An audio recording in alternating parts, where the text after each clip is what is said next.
उत्पत्ति अध्याय 8। उत्पत्ति अध्याय 8। और परमेश्वर ने नूह की ओर जितने बनैल पशु और घरेलू पशु उसके संग जहाज में थे, उन सबों की सुधि ली। और परमेश्वर ने पृथ्वी पर पवन बहाई और जल घटने लगा, और गहरे समुद्र के सोते और आकाश के झरोखे बंद हो गए, और उसमें से जो वर्षा होती थी वो भी थम गई। और 150 दिन के पश्चात जल पृथ्वी पर से लगातार घटने लगा।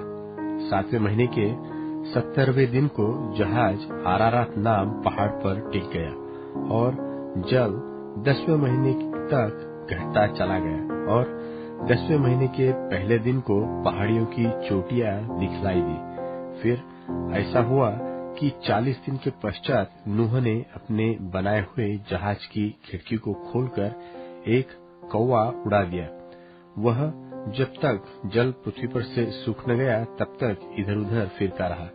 फिर उसने अपने पास से एक कबूतरी को भी उड़ा दिया कि देखे कि जल भूमि पर से घट गया कि नहीं।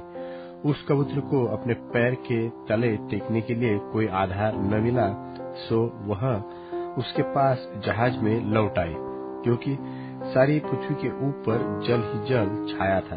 तब उसने हाथ बढ़ाकर उसे अपने पास जहाज में ले लिया।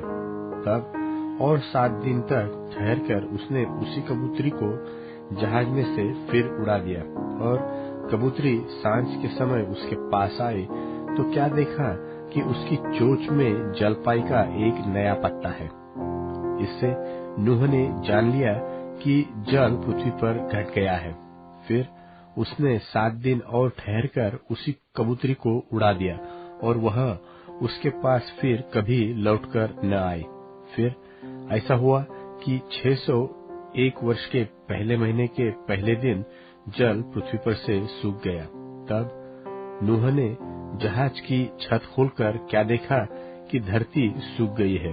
और दूसरे महीने के 27वें दिन को पृथ्वी पूरी रीति से सूख गई।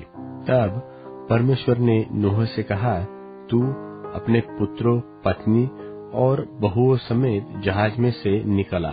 क्या पक्षी, क्या पशु, क्या सब भांति के रेंगने वाले जंतु जो पृथ्वी पर रेंगते हैं, जितने शरीरधारी जीव जंतु तेरे संग है, उन सबको अपने साथ निकाल लिया, कि पृथ्वी पर उनसे बहुत बच्चे उत्पन्न हो, और वे फूले फले और पृथ्वी पर फैल जाए। तब नूह और उसके पुत्र और पत्नी और बहुएं निकल आए, और सब चौपाए रेंगने वाले जंतु और पक्षी और जीवते जीव जंतु पृथ्वी पर चलते फिरते हैं, सो सब जाति जाति करके जहाज में से निकल आए। तब नूह ने यहोवा के लिए एक वेदी बनाई, और सब शुद्ध पशुओं और सब शुद्ध पक्षियों में से कुछ कुछ लेकर वेदी पर होम बलि चढ़ाया। इस पर यहोवा ने सुखदायक सुगंध पाकर सोचा कि मनुष्य के कारण मैं फिर कभी भूमि को शाप न दूंगा।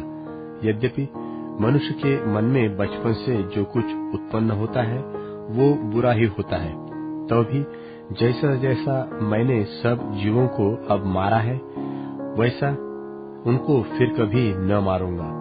अब से जब तक पृथ्वी बनी रहेगी तब तक बोने और काटने के समय ठंड और पतन, धूपकाल और शीतकाल, दिन और रात निरंतर होते चले जाएंगे।